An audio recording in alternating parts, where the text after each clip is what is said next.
tous, bienvenue dans Carnet de noces, le podcast qui va à la rencontre des wedding planners afin de décrypter leur succès.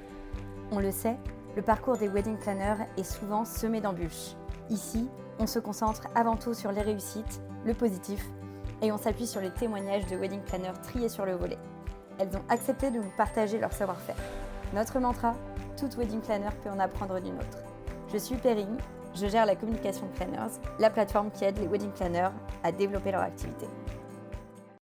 Bonjour Elodie, merci d'avoir accepté de faire cet épisode de Carnet de noces avec nous et je te souhaite la bienvenue. On va commencer par la petite question un petit peu traditionnelle. Est-ce que tu peux te présenter pour nos auditeurs, s'il te plaît ? Oui, avec plaisir. Je te dis bonjour aussi, Perrine, et merci, merci de me donner l'occasion de prendre parole sur notre beau métier. Alors, me présenter, je suis Élodie Villemus, je suis wedding planner depuis 12 ans, donc spécialisée vraiment dans l'organisation de mariages, dans le destination weddings, donc c'est-à-dire que notre clientèle est étrangère à plus de 95%. Donc on est spécialisé vraiment dans l'organisation de mariage et notre signature, c'est l'organisation de mariage sur vraiment l'art de se marier à la française, l'art d'organiser un mariage à la française.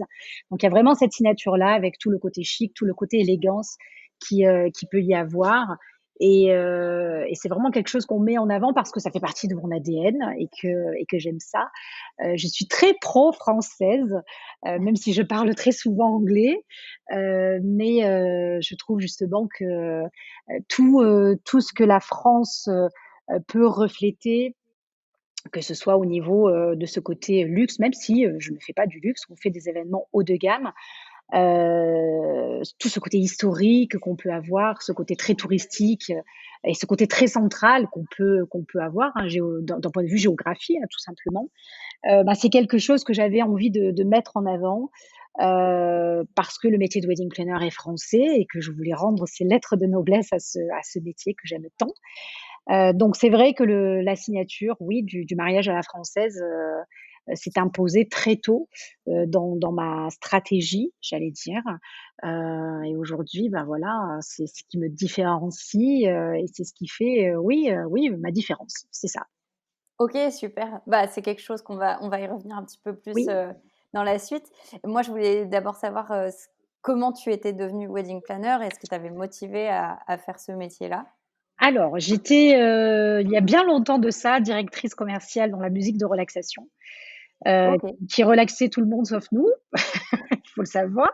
Les petits oiseaux, l'eau qui coule sous les ponts, tout ça. Donc on vendait ça. Je suis restée 7-8 ans. Je suis restée 7-8 ans dans cette activité-là. Et puis est arrivé le moment où, bon, ben voilà, on tourne un petit peu en rond. Et c'est vrai que c'est un peu compliqué de se dire, bon, ben on raccroche parce qu'il y avait un certain confort de vie. Ça faisait 7 ans que j'étais là. Clairement parlant, je gagnais bien ma vie, j'avais un bon salaire et c'est vrai que c'était compliqué de pouvoir se dire: «Bon, bah, allez, on passe à autre chose». Et puis, à travers ça, j'organisais pas mal, d'événements, de mon côté, notamment le mariage de ma meilleure amie. Et puis, je me souviens, que la photographe est venue me voir, ce jour-là en me disant, «Eh ben, dis donc, j'aurais bien aimé avoir une meilleure amie comme toi». Et ça a fait résonance en moi et donc je lui dis: «Mais pourquoi tu dis ça?» Elle me dit: «Mais parce que tu es investie totalement, tu as vécu, l'événement, tu l'as porté, et franchement, juste bravo pour ça». Et oui, ça a fait résonance en moi et je me suis dit: «Bon, bah, c'est le moment». Donc réunion de famille au sommet, en discuter, avec mon mari et lui dire: «Bon, ben voilà, écoute, ça fait 7 ans, que tout ça, est en place et c'est bien, mais j'aspire à autre chose. J'ai cette âme d'entrepreneur qui est là, que je sens là bouillir au fond de moi Mm. et que j'ai envie de mettre un petit peu en avant. Et j'ai envie aujourd'hui de travailler non plus avec les professionnels directement, mais avec des gens, des êtres humains.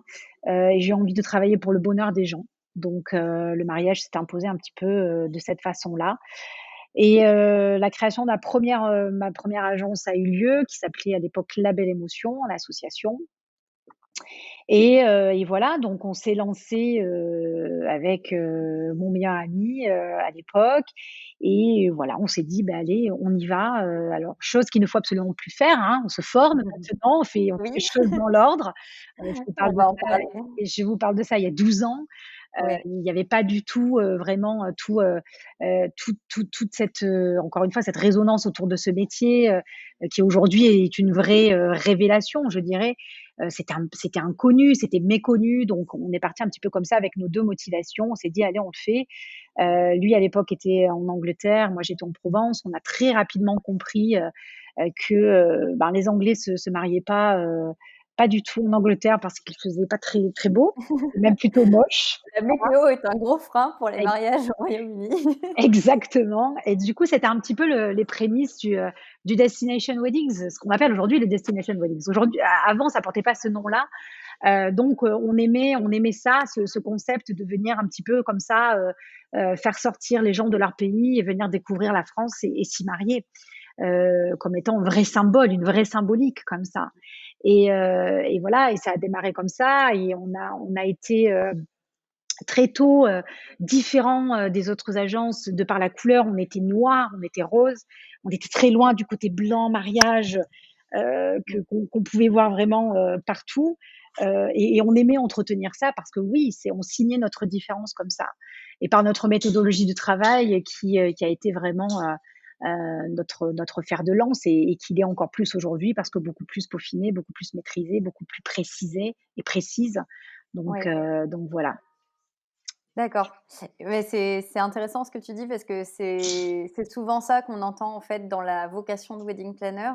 C'est, j'ai organisé un mariage et ça a été, la révélation. Ouais, Heu, mais Ça alors ce commence souvent comme ça ouais, mais dans les alors, histoires. ceci dit, et paradoxalement et bizarrement, c'est quelque chose que je condamne un petit peu aujourd'hui. C'est pour ça que j'ai bien précisé, je vous parle de ça il y a 12 ans. Mmh. Et c'est vrai que, aujourd'hui, le métier a évolué, le marché a évolué, les demandes, des clients ont évolué, leurs exigences a évolué, et on ne peut pas aujourd'hui, simplement après avoir dit: «Bon, bah, j'ai organisé le mariage de, mon ami, de ma sœur, de ma tante ou de ma cousine, je veux faire ça». Aujourd'hui, les compétences d'un wedding planner, elles sont tellement, précisées avec finesse, qu'on ne peut pas, malheureusement, outrepasser ça. On joue avec les émotions, on joue avec des budgets. C'est 2 pôles, vraiment, importants et incontournables de l'organisation d'un mariage. On n'a pas droit à l'erreur, quoi. On Ouais, n'a pas oui, c'est droit à ça. l'erreur. Donc le côté formation, c'est cette chance aujourd'hui qu'on propose, de former cette nouvelle génération. Nous, on l'a pas eu, hein, il y a 12 ans. On n'avait personne, il y avait non, mais c'est vrai. Il y avait pas de formation, il y avait pas de congrès, il y avait pas de conférences, il y avait rien de tout ça. Donc on s'est battu un petit peu avec les armes qu'on avait au départ. Aujourd'hui, on propose des moyens, et franchement, j'encourage vraiment la nouvelle génération à aller prendre ses moyens et se former, se perfectionner, tout le temps s'inspirer parce que, aujourd'hui, il y a de quoi, hein, il y a vraiment matière à. Oui, bien sûr. Donc c'est bien d'avoir, cette envie de se dire: «Bon, ben, voilà, j'ai fait le mariage de tati Nathalie, mais aujourd'hui, je vais faire d'autres mariages, ça va pas être notre tati Nathalie, et il faut que je le fasse bien». Voilà, donc il y a un vrai respect du métier à avoir. Bien sûr. Et du coup, dans ce métier, on sent bien qu'il y a une réelle passion dans ce que tu dis. Qu'est-ce que tu préfères vraiment dans ce métier et dans ton quotidien? Alors beaucoup de choses, mais je crois que la première, c'est d'être, tu sais, de parler aux gens, de connaître des personnes différentes. Je te l'ai dit, 95 de nos clients sont étrangers, mais même si la majorité, des clients sont américains, on a des Anglais, on a des Suisses, des Chinois, des Brésiliens, des Panaméens, donc c'est des cultures complètement différentes. Et d'avoir toujours ce challenge de départ, se dire: «Bon, qu'est-ce qu'ils vont vouloir? Comment est-ce qu'ils vont le vouloir par rapport à leur culture?» Et d'arriver à s'adapter à eux Ouais, et à créer ce vrai lien et devenir ce point de repère, pour des gens qui au final que tu ne connais pas au départ. et où tu Mmh. vas devenir vraiment, ouais, c'est vraiment ça, un point de repère, quoi. Et est-ce On que, du coup, tu as tendance à anticiper sur leurs besoins ou tu attends de vraiment les connaître pour, leur proposer, Je crois qu'avec l'expérience, c'est quelque chose que tu sens. mmh, C'est quelque chose que tu sens arriver. Tu sais par rapport, oui, à leur culture, par rapport à leur façon d'être, aux mots qu'ils vont utiliser, à leur communication non verbale. Donc c'est des choses comme ça que tu analyses et au final, dont tu vas te servir, pour faire des propositions. Alors on peut prendre ça pour de l'anticipation, mais au final, c'est être, ouais, force de proposition et ils attendent ça. OK, Ils viennent vers nous pour ça. Donc oui, j'essaye un maximum, mais je crois qu'avec l'expérience, ça devient, des automatismes, en fait. OK, super. Et du coup, justement, toi, tu es vraiment dans cette espèce d'élégance à la française, avec ton groupe, tu as développé donc la French Wedding Industry, Ouais, un espèce un label, si je me trompe pas. c'est Est-ce que tu ça. peux nous expliquer un petit peu, ce que tu mets derrière ce label et ce que Ben, tu as voulu, développer avec ça? en fait, à la base, c'est vraiment une prise de conscience. Je fais du destination weddings, ma clientèle, est étrangère. Ils viennent chercher la France, ils viennent chercher une expérience, et je leur donnais cette expérience-là parce qu'on a un service d'excellence qui est là. Mais je leur donnais ce service d'excellence grâce à la méthodologie de travail que j'avais mise au point. Mais en même temps, tu vois, je m'inspirais beaucoup, et je te parle de ça, et je le dis très honnêtement, comme beaucoup de wedding planners, je m'inspirais beaucoup de tout ce qui se faisait aux US, parce qu'on disait que c'était eux qui lançaient les tendances, etc. Jusqu'à un moment donné où je me suis dit, attends, stop là. C'est quoi le schmilblick là? C'est-à-dire que ce qu'ils font, c'est très très bien, mais nous, ce qu'on a, je ne vais pas dire que c'est mieux, mais en tous les cas, ça fait 39 ans que je suis élevée avec ça, que je mange ça, que je bois ça, que je vis ça, que je respire ça. Et c'est ça que je veux donner en fait à mes clients. C'est-à-dire que on part de vraiment des étiquettes et des protocoles de l'art de recevoir à la française, que ce soit sur le dressage de table, que ce soit sur le choix de la vaisselle, que ce soit sur la façon d'accueillir les gens, que ce soit sur la façon de construire cet événement. Tout est vraiment, tu vois, imprégné de cette touche française, parce qu'ils viennent chercher cette French touch. OK. Donc c'est vrai que, cette méthodologie de travail-là, moi je l'ai nommée, French Wedding Industry, qui aujourd'hui est bien plus, que mon simple savoir-faire, je propose aujourd'hui une formation au travers de cette méthodologie-là. Les jeunes filles qui, participent à cette, formation sont, membres de la French Wedding Industry, et l'idée est de vraiment, former des gens selon les vraies vertus, selon les vraies valeurs de ce métier, les vraies compétences à avoir, et de le protéger ainsi, et d'avoir un regroupement, de «l'élite» entre guillemets, et l'élite, j'entends pas là que le luxe, hein. Donc ça veut Mmh. dire Bien des sûr. gens qui maîtrisent leur métier, à 100 à la perfection, et c'est ça qui m'intéresse parce qu'on doit le préserver, ce métier. Là, il faut arrêter de le laisser si ouvert que ça, et de se dire: «Bon, bah, tiens, j'ai envie d'être wedding planner, demain je suis wedding planner si j'ai envie parce que c'est cool de faire du mariage, ah, c'est génial, Mmh. wouh!» Ça va Bien bien sûr. plus loin que ça, voilà. Et justement, les compétences que tu développes, pour toi, quelles seraient les plus importantes à acquérir, pour faire ce métier? Ah! Et il y en a plusieurs. Je crois avant tout, on parle de polyvalence. On est des petites entreprises, il faut qu'on ait, une casquette de chef d'entreprise, une casquette de commercial, une casquette de comptable, une casquette de community manager. Tu vois? Donc c'est vraiment, cette polyvalence-là, et il faut qu'on maîtrise chaque facette de ce métier. Et puis, à la fois, il faut qu'on ait une casquette, avec le client qui va être différente de celle, qu'on va avoir avec les prestataires, qui va encore être différente de celle qu'on va avoir avec les invités. Donc c'est toujours une polyvalence, on doit jongler comme ça toujours, avec les mots, avec, des positionnements, et ça, c'est compliqué à avoir de façon innée et Oui, bien sûr. organique, ouais. Donc oui, je dirais la polyvalence, Et vraiment. pour toi, c'est quelque chose qui s'apprend avec l'expérience, je suppose, cette polyvalence? Et ouais, C'est en se levant que on essuie les plâtres un peu au début, hein.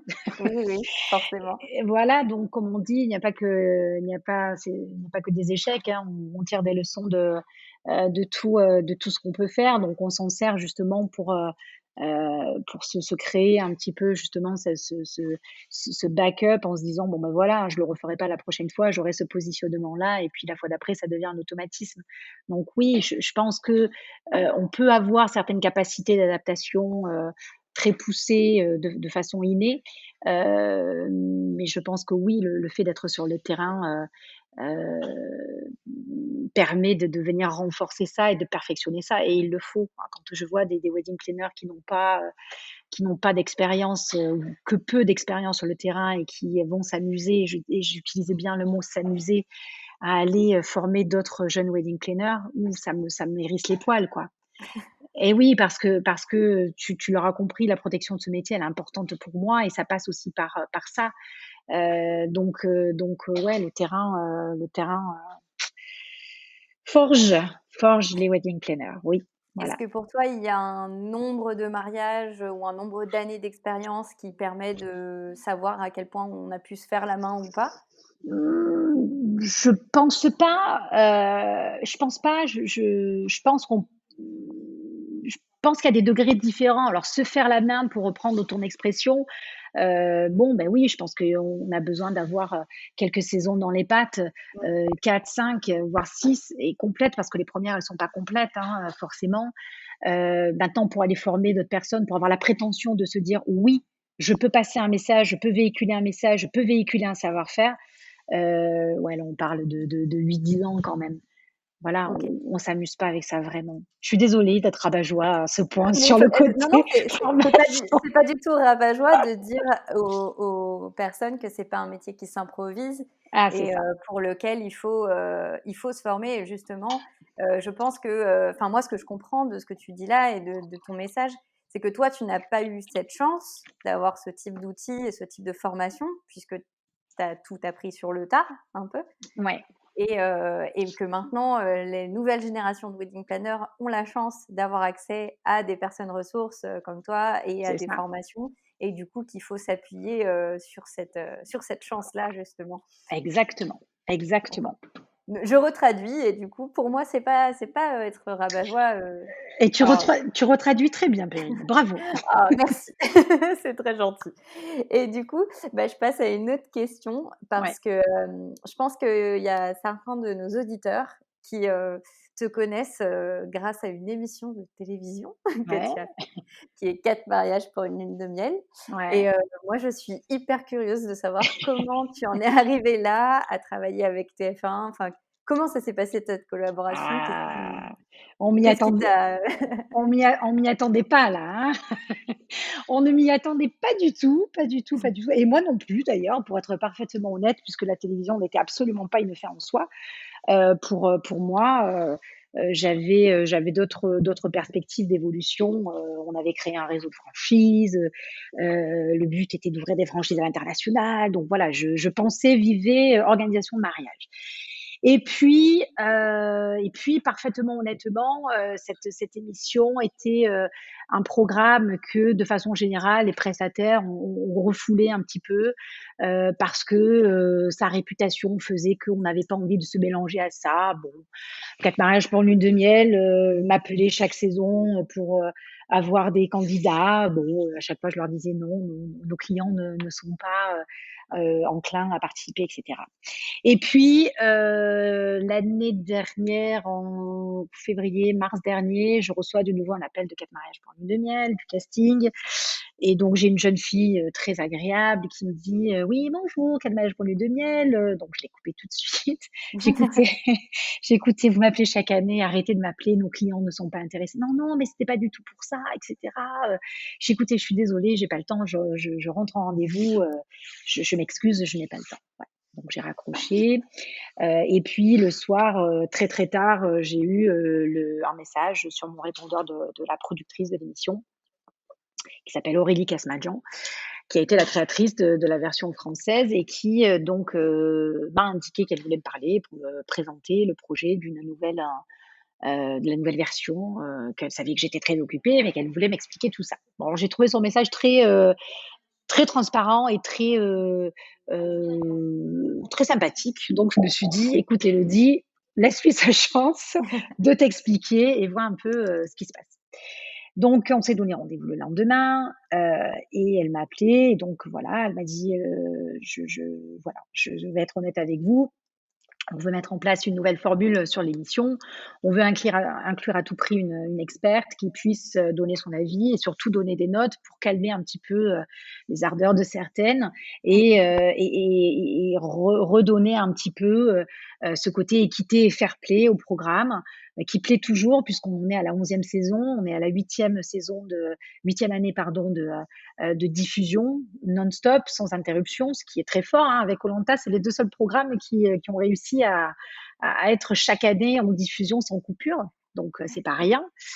Et voilà, donc on a besoin de quelqu'un et j'ai vu tout ce que vous faites. Donc, elle est allée voir toutes mes vidéos, elle m'a sorti la French Wedding Industry et Dieu sait que j'ai eu beaucoup, beaucoup de journalistes en ligne pour avoir justement de castings sur des documentaires, ce genre. Oui. Aucun n'avait préparé ce rendez-vous comme elle a préparé, à me dire, voilà, c'est et cetera, c'est ci, c'est ça, voilà. Donc j'ai beaucoup apprécié sa façon de voir les choses et de la présenter de les présenter. Puis elle est marseillaise comme moi, donc voilà, ça a Il y avait rajouté une un petite corde sensible. ouais, ouais, ouais, ouais, complètement. Totalement et donc elle m'a demandé de venir faire un petit essai, enfin du moins de se rencontrer, pas un essai, de se rencontrer puisqu'il y avait, 6 autres personnes, 7 autres personnes qui étaient, en casting aussi. Donc on s'est rencontrés, sur Paris, le feeling est très, très bien passé. Je leur ai demandé un petit peu à qui ils avaient, demandé de participer parce qu'ils me parlaient, de mettre en place de la qualité dans le programme et cetera. Donc là, ils m'ont sorti des gros noms, des grosses pointures de l'industrie. Donc je me suis dit: «Ah oui, oui, ils veulent vraiment, faire quelque chose de bien». Donc voilà, les choses sont allées quand même très, très vite. Je les ai rencontrés un jeudi. Le mardi, on m'annonçait que TF1 m'avait choisi parmi, les 7 personnes, hommes et femmes confondus et puis, tout est parti de là et tout est parti, ouais, rapidement et on a commencé donc ça, c'était au mois de mars, début avril, mars, avril. On a commencé à tourner au mois de mai, Oui. donc c'est arrivé très vite. Voilà et depuis, eh ben, ça continue. Voilà. C'est une expérience qui vraiment te plaît et Bah, c'est une expérience qui me plaît en ce sens où, aujourd'hui, ça me permet, de venir éduquer, les Français, à l'organisation d'un mariage. Comment réussir l'organisation d'un mariage? Comment être cohérent? Et ça me plaît parce que bien sûr que j'y suis, sensible. Ça me plaît parce que c'est et ça je m'y attendais pas, une aventure humaine, juste exceptionnelle. Autant avec les candidats, oui. qu'avec les équipes techniques, que ce soit ITV, la production, que ce soit TF1. Enfin, j'ai rencontré des personnes juste exceptionnelles, quoi, qui te touchent à un point, bah, voilà, de t'émouvoir, sans que tu puisses en avoir, aucun contrôle. C'est assez, voilà, de par leurs histoires, leur façon d'être, de parler, donc ça, je m'y attendais pas, par contre. Pas du C'est tout, du assez tout. intéressant de faire, peut-être ce parallèle entre, bah, les organisateurs de mariage et d'un côté, l'équipe de production d'une émission de télé. Puisqu'au final, dans les 2 cas, il y a des personnes qui travaillent dans l'ombre et des fois, c'est ces personnes de l'ombre qui sont les plus touchantes presque. C'est exactement ça, et du coup, ça me rend beaucoup plus,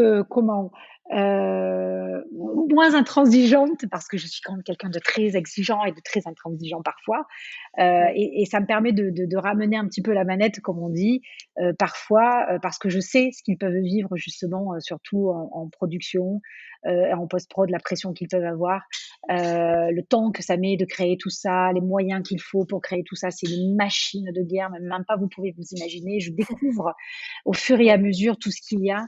À partir du moment où je fais mes interventions, bah, on va faire le montage, certes des images, on va venir lisser le son, on va venir faire l'étalonnage. Enfin, c'est une usine. C'est ça, ben, tu es devant ton écran, tu penses pas à tout ça, quoi. Et tu vas juste Bien dire: «Oh là là, elle m'énerve, hein, parce qu'elle parle trop anglais celle-là. Lol».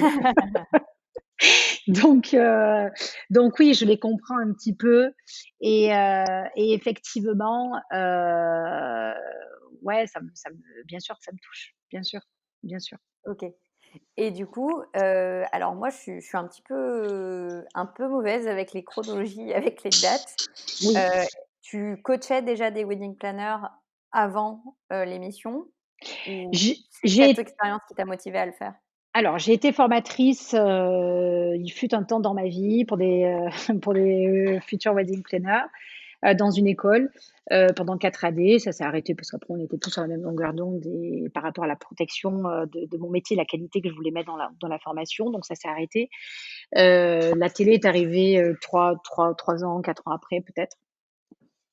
Et du jour où on a été diffusé, je m'en rappelle comme si c'était hier évidemment, c'est pas tous les jours que tu es diffusé sur TF1 quand même. C'était le 2 septembre dernier et du jour, où j'ai été diffusée jusqu'à donc du 2 septembre dernier jusqu'à, début fin novembre, allez mi-novembre, on a reçu 225 demandes de formation. On n'avait rien, proposé, c'est-à-dire que je n'avais pas communiqué sur le fait de dire, on fait de la formation, on fait des masterclass, on fait ci ou on fait ça. Les gens nous envoyaient par eux-mêmes des demandes en disant on veut être formé par Elodie, on veut être formé par la wedding planner de TF1, on veut être formé par Elodie Villemus. Donc Waouh! là, on s'est dit bon, alors ouais, putain, ça a commencé, c'est vrai, ça a été crescendo, tu vois.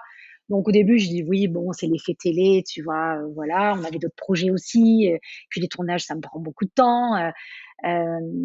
Et puis c'est les demandes de continuer à affluer. Donc bon, avec Julie qui travaille avec moi depuis 6 ans maintenant, je lui dis: «Bon, on va peut-être essayer de faire quelque chose». Elle m'a dit: «Oui, là, Hello, je crois que là, il va falloir mettre en place un 1er module».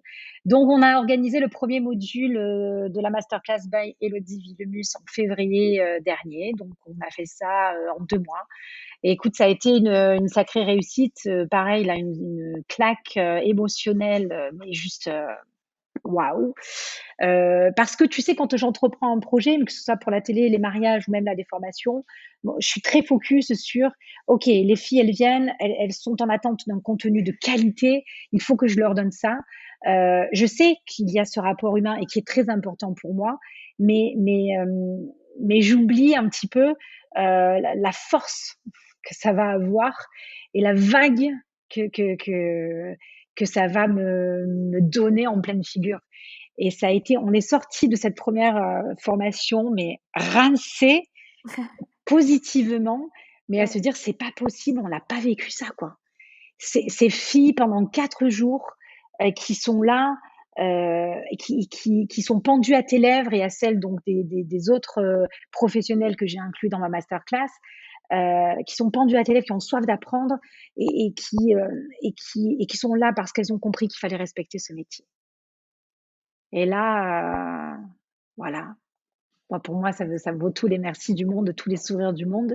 Et puis après, il y a bon, voilà, il y a le côté, affinité qui se crée. On vit, tu sais, on a fait la deuxième début septembre. On s'est dit: «Bon, on va moins vivre ça avec moins d'intensité» et non, ça a été totalement autre chose, mais aussi fort et hem et ce qui sort de la bouche de ces filles, c'est: «Élodie, en fait, c'est pas une formation que tu nous donnes, mais c'est une expérience. C'est une Oui. vraie expérience, quoi». Le format est différent de toutes les formations qu'on peut trouver, dans l'industrie du mariage et parce que j'aime bien faire les choses différemment, parce que ça me ressemble, mais c'est vrai que le mot expérience, ça traduit bien ces 4 jours, suspendus dans le temps. Voilà. Je vois, je vois. Et ben du coup, qu'est-ce qui fait que c'est différent des autres formations? Et Qu'est-ce que tu ben, proposes de vraiment différent? il faut venir Perrine. Voilà, il faut que je vienne. Il faut que tu viennes pour voir si Ouais. effectivement c'est différent. Alors, je dis ça parce qu'on a beaucoup de filles qui participent à la masterclass et qui nous disent de but en blanc, au tout début, premier tour de table, «Ah ben, j'ai déjà participé à telle formation. Ah ben, j'ai fait une formation en ligne. Ah ben, je suis allée dans telle agence. Ah ben, j'ai fait ci. Ah ben, j'ai fait ça». Mais il me manque encore quelque chose. Mais j'ai pas eu tout à fait ce que je voulais. Mais il y a ça, non, ça m'a pas trop plu. Euh, donc je crois que en fait on a simplement pris les choses dans l'ordre. Et mais c'est mon petit secret, ça, de la façon, l'ordre dans lequel je propose les choses. Et puis, il y a forcément cette proximité-là avec les participantes qui sont toujours un peu impressionnées parce que TF1, la télé, est-ce qu'elle va être pareille qu'à la télé Ouais. et qui Ouais, sont un, et qui ça sont un peut changer le rapport humain un peu. ben oui, parce que bon voilà, c'est comme si un super fan de foot, genre rencontre Zidane, la fille qui se compare à Zidane. C'est génial. Non, mais blague à part, il y a toujours un peu cette appréhension-là et qui au final se démolit parce que ben je suis quelqu'un de simple. Certes, j'aime bien les belles choses, mais je suis surtout quelqu'un de simple et je transmets ça aussi parce que ça me tient à cœur et parce que c'est moi en fait, voilà, tout simplement. C'est très chouette en Donc tout ouais, cas de savoir que voilà, on peut très vite, très facilement dialoguer avec toi et qu'il n'y a pas il y a pas cette barrière spécifiquement. Et exactement. du coup, on va passer à l'aspect, j'ai envie de dire, les bonnes pratiques. C'est Oui. toujours un petit peu la case de fin de ce podcast. En fait, on pose quelques questions pratico-pratiques à nos invités. Mhm. Et moi, je voudrais bien savoir quel conseil tu donnerais à ton toi du premier jour, d'il y a 10-12 Oh! ans. Ah, j'aime bien cette question. On me l'a jamais posée celle-là. Ah, bah, je suis très heureuse d'innover. Ah là là là là, c'est dur à répondre à ça. Quel conseil je donnerais? Ah, ah, de faire attention et de pas Mmh, donner et de pas donner sa confiance aussi facilement. d'accord. Dans le sens où, à des partenaires ou à des prestataires? Même à des clients, Ouais, et de trouver une certaine limite parce qu'on on se donne sans compter et à un moment donné, on a un peu, le revers de la médaille. C'est un métier qui est très prenant émotionnellement, physiquement, et il faut arriver à trouver ces limites-là, pour arriver à bien le travailler et à bien le vivre. oui, Et c'est pas quelque chose au début enfin, moi, je suis très investie quand je fais les choses, je les fais à 1000%. Donc j'ai pris un peu des claques. Voilà. oui. Puis il y a des gens, tu sais, c'est un peu tes potes, pas tes potes, tu sais pas trop. Voilà. Donc avoir peut-être un petit peu plus de méfiance. On dirait un peu comme ça que j'en ai, mais je pense pas assez. Voilà. D'accord, oui, c'est essayer d'avoir un petit peu plus d'équilibre et de peut-être de pas, enfin de s'impliquer mais sans tout donner non plus. C'est ça, Parce que, c'est c'est ça, un peu le piège, quand on est dans cette industrie. C'est vrai qu'en général, c'est qu'on aime les gens c'est ça. quand même C'est et exactement ça. C'est exactement ça et voilà, donc je l'ai appris à mes dépens, hein, tu sais, voilà, je suis quelqu'un d'entier et quand je donne, je donne. Parfois ça fait mal. oui. Parfois ça fait du bien aussi, plus souvent quand même, plus souvent et Bah quand oui, ça c'est fait sinon tu continuerais pas à faire ce métier ouais, s'il y avait pas du positif. mais quand ça fait mal, tu t'en souviens un petit peu plus longtemps que quand ça fait du bien quand même. Voilà, c'est ça. Je vois. Et aussi, bah, j'aimerais savoir, alors j'ai une nouvelle règle parce que tout le monde enfin, quand je pose cette question, souvent on me dit: «Mon téléphone!» Donc tu n'as pas le droit de répondre ton téléphone. Quel est l'outil indispensable pour gérer Ah, ton activité en dehors de ton téléphone? ah, je vais dire mon sourire. Ah, c'est beau! Mais c'est J'adore cette vrai, réponse. mais c'est vrai surtout. C'est vrai surtout. C'est vrai. Au-delà du fait, que, tu vis toutes les situations beaucoup mieux, quand tu souris, on peut tout avoir avec un sourire. Tout, tout, tout, tout. C'est pas faux, c'est pas Ouais, faux. ouais. Tu as une anecdote particulière à nous partager où ton sourire a débloqué des situations, de fou? Non, mais au-delà de ça, tu sais, à partir du moment où tu souris, forcément, il émane de toi une grosse énergie, positive aussi, et que tu aies face à toi une cliente stressée parce que c'est son jour J et que la rose, le pétale, il n'est pas forcément à l'endroit où elle aurait voulu qu'il soit.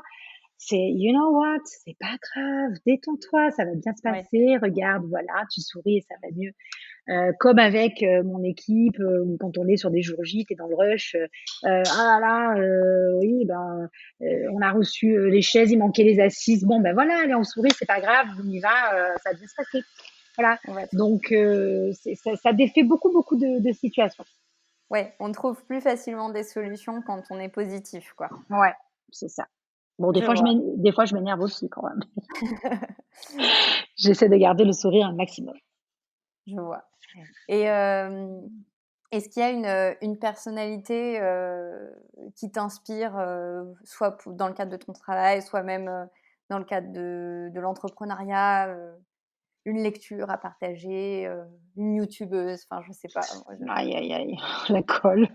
La colle. Ça, on me pose souvent la question et chaque fois, je réponds un peu toujours la même chose parce que j'ai pas de mentor, j'ai pas de personne comme ça qui m'inspire plus que ça. Je pense que c'est un ensemble de personnes. Je pense que ça peut être autant des sportifs. La dernière fois, j'ai regardé ce documentaire-là, tu sais, sur Michael Jordan.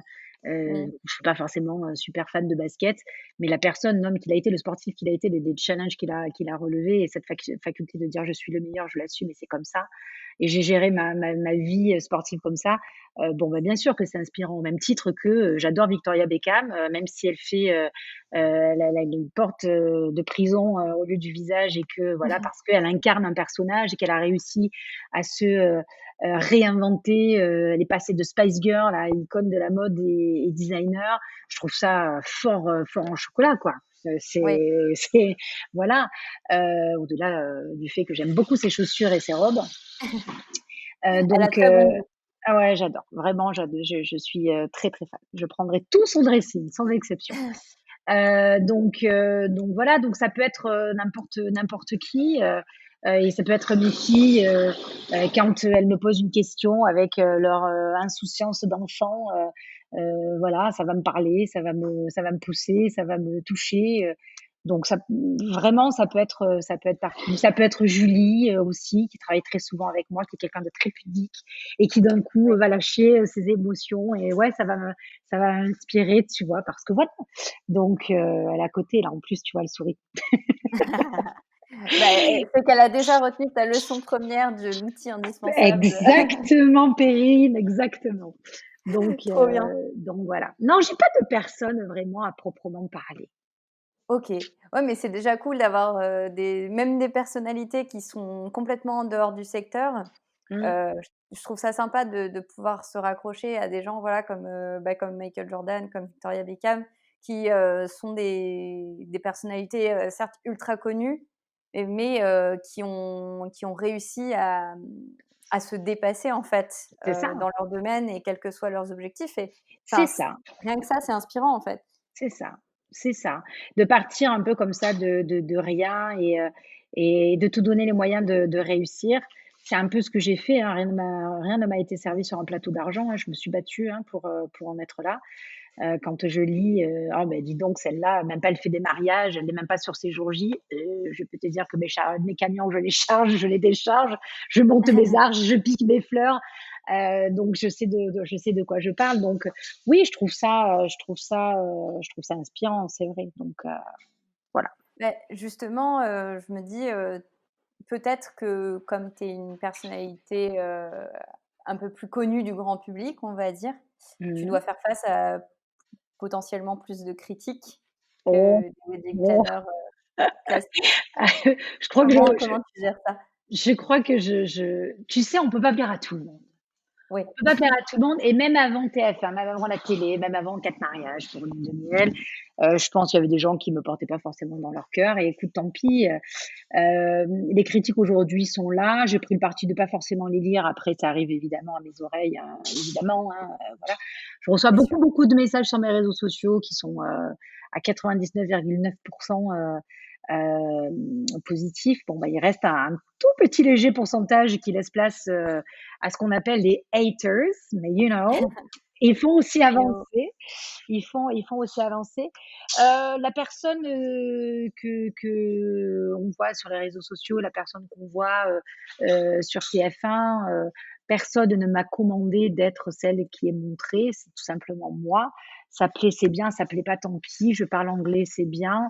J'ai du rouge sur les lèvres et souvent sous mes semelles. Ben, ça plaît, c'est bien. Ça plaît pas, tant pis. En tout cas, c'est moi et je ne changerai pas parce que je me sens bien dans tout ça. Voilà, ça me Bah oui, ressemble c'est donc tu t'assumes et c'est ton univers et ouais, ouais, donc ça vraiment, toutes ces critiques, elles glissent, quoi. Franchement, elles glissent. trop chouette. Définitivement. Ouais, ouais. Tant mieux. Mmh. Et donc là, j'ai une dernière question pour Oui. clôturer et puis, ensuite, je pourrais, te laisser vaquer à tes occupations, Ouais. parce que je sais que tu es quelqu'un de très occupé. Donc quels sont tes prochains objectifs? Quel avenir tu entrevois pour ta société? Est-ce que tu as des projets pour 2021, des projets Et fous? ben, on espère des projets fous, avoir des mariages. Parce que là, Oui, c'est devenu un projet fou là, l'histoire, en fait, hein. Blague à part, parce qu'on espère avoir, un peu plus de mariages qu'en 2020, ça a été compliqué quand même, il faut le dire. mmh, Oui, bien sûr, pas mal de projets. On est en train de développer, 2-3 petites choses un petit peu sympas au-delà des formations. Au-delà de la masterclass, on vient de créer un rendez-vous avec Elodie Villemus, le Elodie Villemus Tour, puisqu'il y a des personnes qui peuvent pas venir, parce que les formations, on les fait vraiment Provence et Paris. Donc oui, on a des personnes qui peuvent pas se déplacer, donc on est en train de créer une tournée. Donc on va aller rencontrer les gens. Elodie Villemus s'invite chez vous et on va aller former en formation accélérée des wedding planners. Et puis on va faire aussi une journée conseil pour les futurs mariés qui en ont besoin, parce que je reçois beaucoup, beaucoup, beaucoup de demandes. Donc ça. J'aimerais bien aussi essayer d'exploiter pas mal de métiers qui touchent à l'industrie du mariage, que ce soit la mode, la beauté, tout ça. Et puis être beaucoup plus pointu aussi sur la formation. Et voilà, donc tout ça, c'est en travail actif. OK, Voilà. trop chouette, trop Mm. chouette. Bah, j'espère, que, toutes les personnes qui nous écoutent, se joindront à toi pour tes Elodie Vilnius Tour parce que Eh ça a ben, l'air, j'espère vraiment bien. très sympa. Ça a l'air J'espère vraiment bien. très sympa. On va faire un petit tour de France. On va voir du pays, hein. Voilà. Donc, Trop chouette. ouais, ça va être Est-ce super que tu cool. auras un bus, un petit tourbus, Alors, peut-être pas pour la première tournée, Perrine, mais je garde quand même cet espoir avec le logo comme ça ça pourrait être sympa. Non, blague à part, on va venir en train en fait, hein, ou en avion, je pense. Et je après, on vois. verra. Voilà. Ouais, ce serait marrant, en fait, j'imagine trop, une petite tournée avec un bus, enfin voilà comme, Ben, on voulait le penser comme ça au départ. C'est lancement de nouveaux projets. Donc, on va voir un petit peu, mais et carrément faire la formation dans le bus, ça pourrait être très bien, avoir un bus aménagé, tu vois. trop Donc, chouette. voilà, comme je l'ai dit, j'aime bien faire les choses différemment. Mais tu auras ta petite dédicace, promis juré, si je mets en place le petit bus. Voilà. Trop bien. Bah, merci beaucoup en tout cas Mais je t'en prie. pour ton temps, pour cette, chouette interview et cet épisode, on va le conclure là. Mais encore une fois, merci pour, tes conseils, ta bonne humeur, ton sourire, parce que vraiment c'est ce que je retiens de ce moment de partage et puis, bah, je te souhaite bon courage, pour, la fin de cette année 2020 et pour la suite. Mais je te remercie. Je souhaite longue vie aussi à ce podcast qui est vraiment, Oui. vraiment une très belle initiative. C'est la fin de cet épisode. Merci de l'avoir suivi jusqu'au bout. Si vous avez passé un bon moment, aidez-nous à faire connaître le podcast en le partageant autour de vous. Vous pouvez aussi nous mettre une note de 5 étoiles sur votre plateforme d'écoute préférée.